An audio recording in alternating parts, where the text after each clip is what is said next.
이 하나님의 말씀을 받들어 봉독하겠습니다. 하나님의 말씀은 사도행전 3장 1절에서부터 10절까지의 말씀입니다.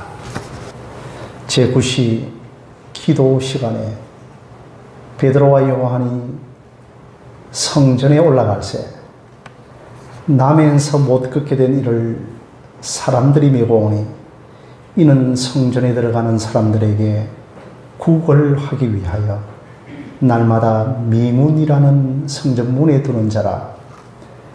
그가 베드로와 요한이 성전에 들어가려 함을 보고 구걸하거늘 베드로가 요한과 더불어 주목하여 이르되 우리를 보라 하니 그가 그들에게서 무엇을 얻을까 하여 바라보거늘 베드로가 이르되 은과 금은 내게 없거니와 내게 있는 이것을 너에게 주노니 나사렛 예수 그리스도의 이름으로 일어나 걸으라 하고 오른손을 잡아 일으키니 발과 발목이 곧 힘을 얻고 뛰어서서 걸음에 그들과 함께 성전으로 들어가면서 걷기도 하고 뛰기도 하며 하나님을 찬송하니 모든 백성이 그 걷는 것과 하나님을 찬송함을 보고 그가 몰래 성전 미문에 앉아 구걸하던 사람인 줄 알고 그에게 일어난 일로 인하여 심히 놀랍게 여기며 놀라니라.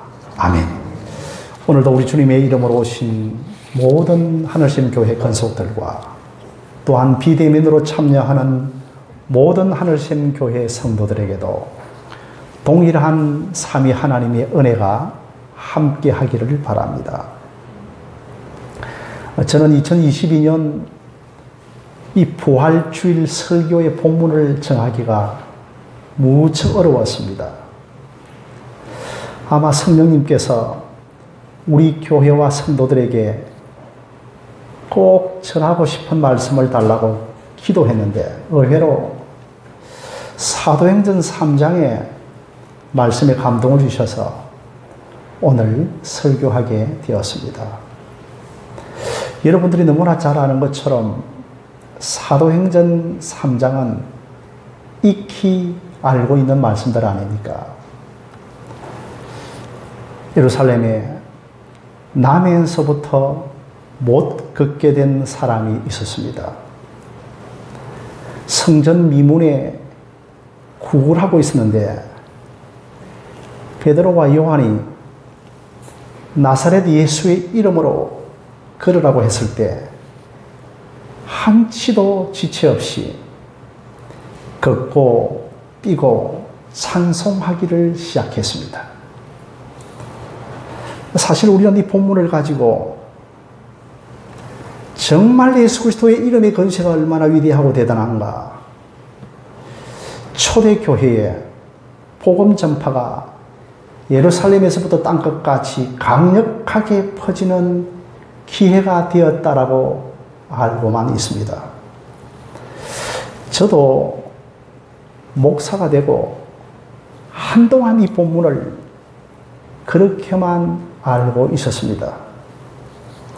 그런데 제가 복음을 알아가면 알아갈수록 모든 66권의 성경을 복음 중심으로 성경을 보도록 눈을 열어주셨고 오늘 말씀이 단순히 안전뱅이를 고치고 복음 전파가 일어났다고 하는 정도의 본문이 아닌 것을 알았습니다.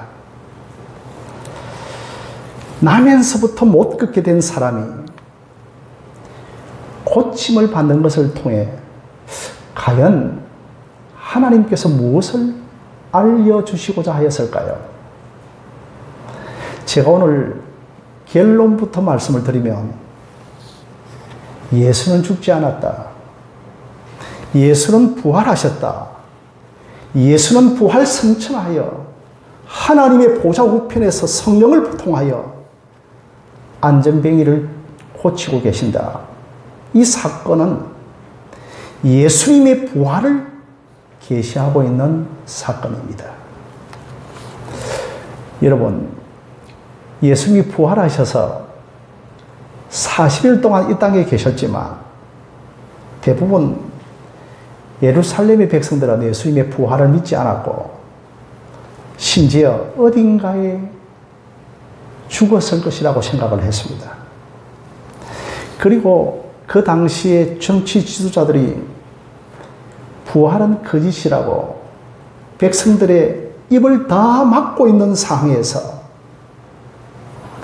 예수의 이름으로 고쳐지는 것을 통해서 지금도 부활 역사가, 지금도 부활의 권능이 일어나고 있는 것을 계시하신 사건입니다.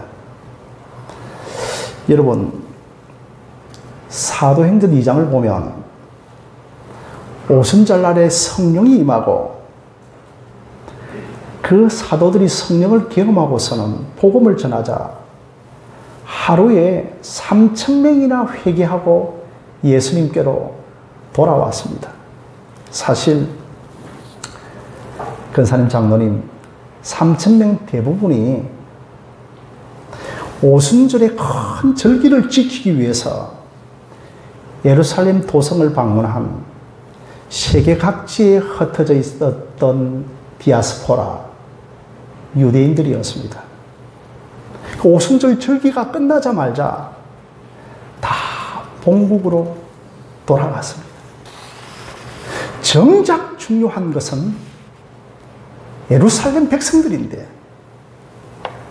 이 예루살렘 사람들이 예수를 믿지 않았습니다. 예루살렘에서부터 유대와 사마리아와 땅끝까지 복음이 전해져야 하는데 정작 예루살렘 사람들이 믿지 않았습니다. 그래서 베드로와 요한이 성령의 인도를 구하기 위하여, 성령님의 뜻을 구하기 위하여 제9시 기도 시간에 성전에 올라갔던 것이었습니다. 이제 예루살렘 사람들이 예수를 믿어야 하는데, 예수의 부활을 믿어야 하는데 이 강박한 사람들이 어떻게 이들에게 십자가 부활을 전할 수 있을까? 과연 이들이 회개하고 예수를 믿을까? 그럼에도 예수님이 약속하셨습니다. 너희들에게 성령이 임하면 예루살렘과 유대와 사마리아와 땅끝까지 이르러 내 증인이 되리라고 했으니 이들은 예루살렘에서부터 복음 전파의 역사가 있을 것을 믿었습니다. 그러던 어느 날 오후 3시경에 성전으로 베드로와 요한이 기도하러 올라갔습니다. 1절에 제9시 기도 시간이라고 하니까 이것은 여러분 유대 시간이고 우리나라 시간으로는 무조건 6을 더하면 됩니다. 그러니 오후 3시가 되어지죠. 구약의 제사를 드리러 올라간 것이 아니라 어떻게 하면 예루살렘의 예수 부활의 복음을 전할 것인가? 성령의 인도를 구하기 위하여 올라갔습니다. 그런데 그곳에서 나면서부터 걷지 못한 한 사람을 만났습니다. 구걸하고 있는 이 사람에게 베드로가 은과 금은 내게 없거니와 내게 있는 것을 너게 주노니 나사렛 예수 그리스도의 이름으로 걸으라고 명령하였습니다. 그러자 안전뱅이가 즉시 일어나 걷고 뛰고 하나님을 찬송하기 시작하였습니다.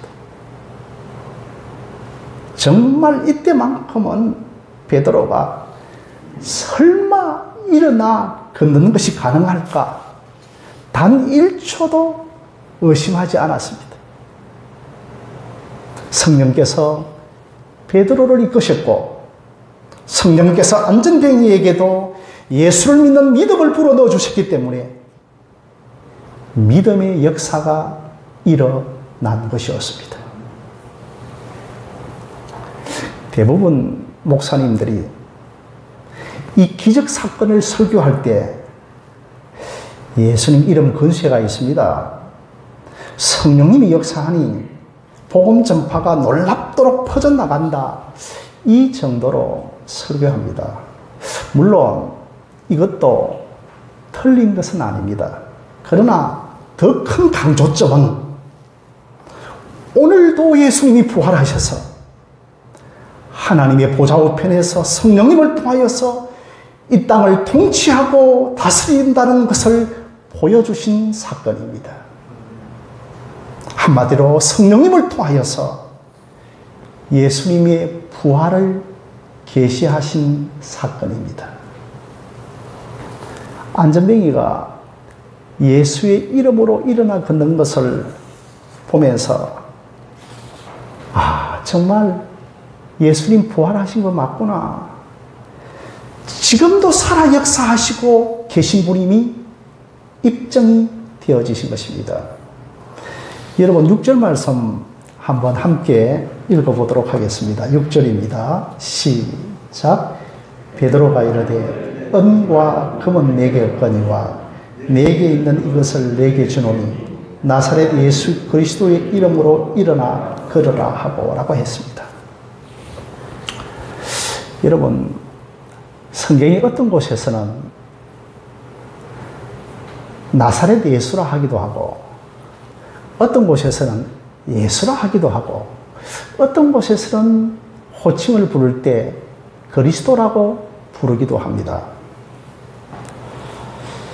그 호칭을 부르는 것은 그때마다 그 이름의 역할이 다르다는 것입니다. 우리가 집에서는 아버지요, 직장에서는 부장님이요, 그리고 또한 교회에서는 장로님이요, 집사님인 것과 마찬가지가 되겠죠. 나사렛 예수라고 하지 아니하고 나사렛 예수 그리스도라고 하였습니다.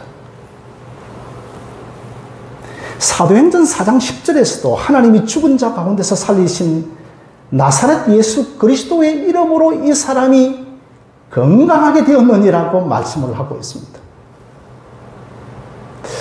여러분, 나사렛 예수 그리스도의 이름이 나오는 곳은 이 두 군데밖에 없습니다.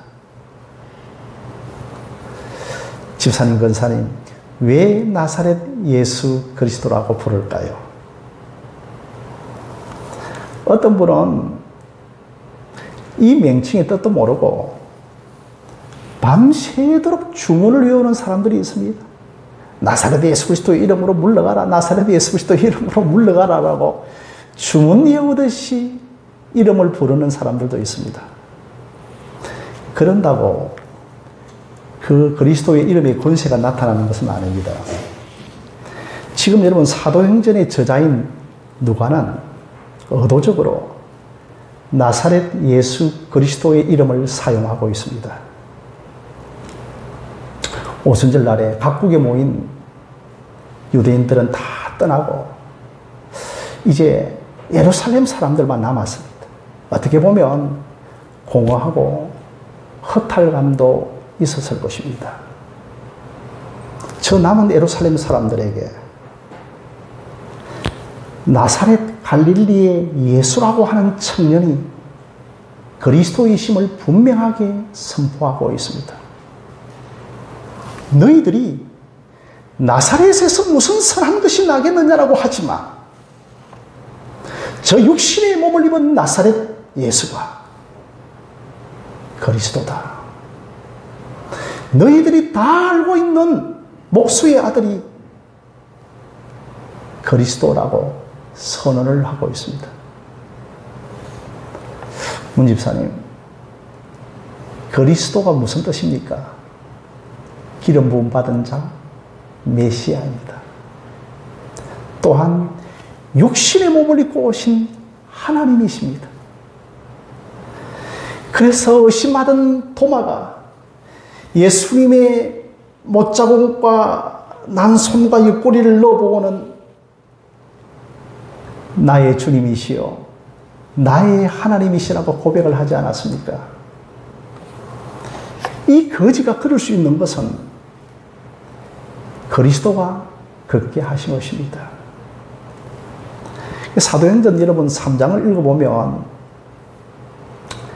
걷고 뛰었다라고 이 단어가 3번에 걸쳐서 나옵니다. 찬송가에 우리 그런 찬송가 있지 않습니까? 기뻐 뛰며 주를 보겠네. 하늘에 계신 주 예수를 영원히 섬기리. 기뻐 뛰며 주를 즐거워했습니다.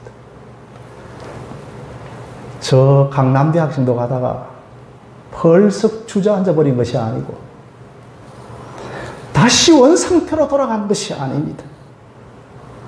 뭐 예전에 한참 유행을 했던 알파 코스를 보면 이빨이 뭐 누런 이빨이 금이빨로 바뀐다라고 해서 한창 세상을 떠들썩하게 했는데 집에 돌아와 보니까 다시 썩은 이빨로 바뀌어져 있더라는 것입니다. 사랑하는 성도 여러분, 사도행전의 저자는 누가의 의사입니다. 의사가 진단적으로 볼 때에 기뻐 뛰며 즐거워했다. 완전 치유가 임한 것을 판정한 것입니다. 그런데 더 중요한 것은 여러분 11절부터 이 기적 사건을 가지고 베드로가 설교하기 시작합니다. 그래서 11절부터 베드로의 설교가 나오는데 베드로의 설교의 중심 주제는 예수가 어딘가에 죽어있는 사람이 아니고 부활하시고 보좌우편에서 성령님을 통하여 이 안전뱅이를 고치고 살렸다라고 설교하고 있습니다. 권사님, 집사님, 성령님이 하시는 사역이 무엇입니까? 성령님은 예수의 영이시기 때문에 예수님이 누구신가를 계시하는 분입니다. 그래서 성령님은 이 기적 사건을 통하여서 예수의 부활을 계시하고 있습니다. 대부분의 예루살렘 사람들은 예수 부활을 거짓으로 믿었습니다. 아, 나사렛의 그 청년 참 안타깝게 죽었지.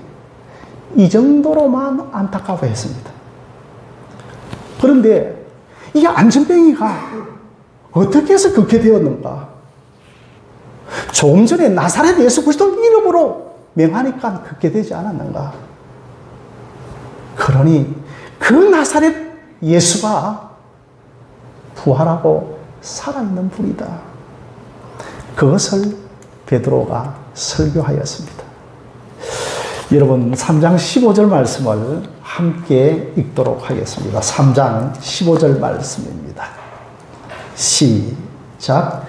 생명의 주를 죽여도다. 그러나 하나님이 죽은 자 가운데서 그를 살리셨으니 우리가 이 일의 증인이라고 했습니다. 제대로 예수님에게 눈이 뜨인 사람은 우리가 생명의 주를 죽였다라고 고백을 합니다. 여러분, 우리가 복음의 눈이 뜨면 내가 예수님을 십자가에 못 박았습니다. 내가 그리스도를 죽인 살인자입니다. 제가 예수님을 죽였습니다라고 고백하기 시작합니다. 우리에게 성령이 임하면 나사렛 예수 그리스도에 대한 태도가 달라지기 시작합니다. 내가 생명의 주를 죽인 자임을 알고 그때부터 어찌할꼬 탄식하기 시작합니다.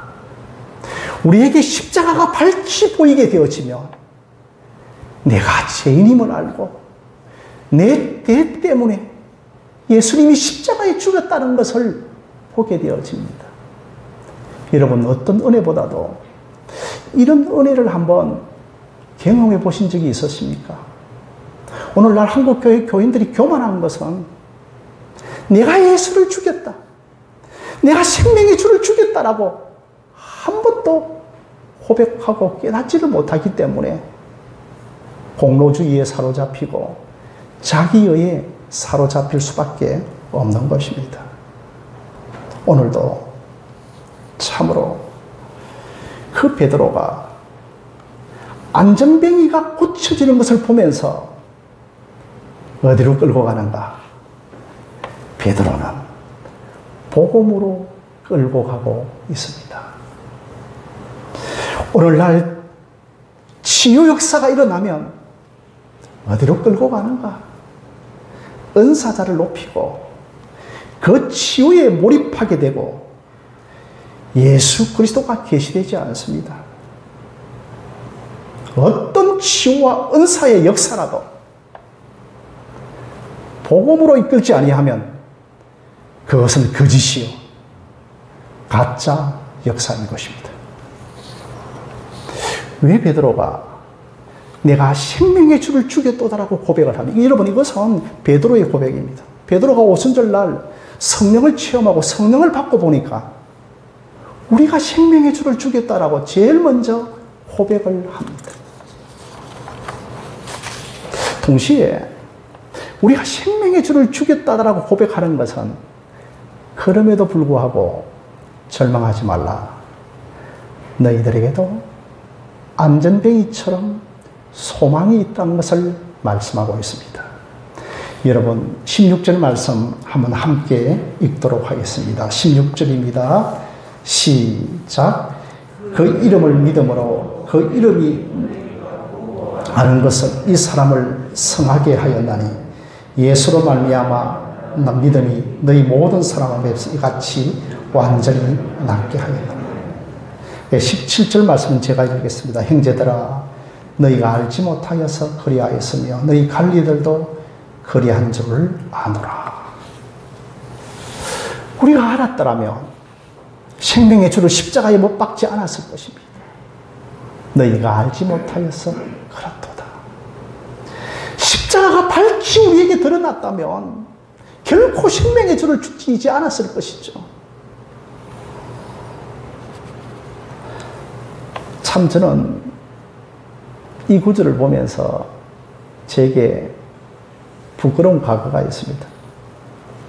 제가 고2 정도에, 고등학교 2학년 정도에 예수님을 영접한다고 했지만 지금 생각해 보면 형식적인 그리스도인이요, 맹목상 그리스도인이었습니다. 그래서 군에 가서 병장 때쯤 되어져서는 부하 병사들에게 주일날 교회 가는 것을 말리고 핍박했던 것이 기억이 났습니다. 이 설교를 준비하면서 참 많이 회개하였습니다. 내가 알지 못하고 그러하였도다라. 내가 알지 못하고 생명의 주를 죽였도다라. 그런데 19절 말씀에 회개하고 돌이켜 죄 사함을 받으라. 이렇게 우리에게 소망을 주고 있습니다. 사랑하는 성도 여러분, 사도행전 3장이 끝나고 4장에 넘어가면 김오신 권사님 어떤 일이 일어나는 줄 아십니까? 4장 4절을 보면 그때 예수를 믿고 그날에 믿은 자 남자의 수가 5,000명이 더하더라고 하였습니다. 베드로가 오후 3시에 미문의 안전뱅이를 고칠 때 아마 사람들이 장로님 제일 많이 출입했던 시간들이었을 것입니다. 이 사람들에게 나사렛 예수 그리스도의 이름으로 걸으라고 했을 때 5분, 10분 지체하고 머뭇거림도 없이 즉시 일어나 걷기 시작했습니다. 그 광경을 보고서 바로 사도행전 4장에 5,000명이나 믿기 시작한 것입니다. 사랑하는 이상호 집사님, 누가 이 사람을 꼬꾸라지게 하였습니까? 사랑하는 김주영 집사님, 누가 이 사람들을 꼬꾸라지게 하였습니까? 부활하신 그리스도가 오늘도 보좌 우편에 계신 나사렛 예수 그리스도의 이름이 이들을 꼬꾸라지게 하였습니다. 놀라운 일입니다. 부활하시고 살아계신 그리스도가 오늘도 성령을 통하여 역사하고 계신 것입니다. 예수를 잡아 죽이라고 하던 자들이 회개하고 주께로 돌아옵니다. 성도 여러분, 우리의 경험, 우리의 이성, 우리의 경력, 자산을 의존하지 말고 성령이 우리를 새롭게 하십니다. 성령님이 예수님을 더 알게 하시고 복음의 풍성함을 경험케 하십니다. 우리는 이 성령님을 통하여 복음이 날마다 우리에게 계시되어지고 복음을 계시해 주십시오. 복음을 더 선명하고 풍성하게 나에게 계시해 주십시오라고 그렇게 기도하고 구할 수 있기를 주님의 이름으로 간절히 축원드립니다.